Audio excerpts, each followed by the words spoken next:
Hi, I'm Kate from the Studio of English, and today we're focusing on the phrasal verb sound off.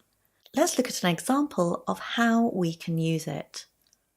Charlie is constantly sounding off in meetings, even when it's someone else's turn to speak.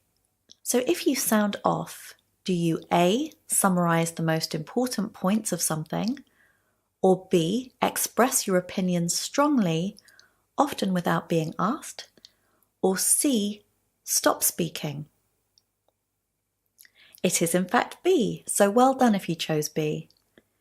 As I'm sure you've already realised, the connotations of sounding off generally aren't very good, and it tends to be associated with being quite rude and quite loud, and certainly not very polite.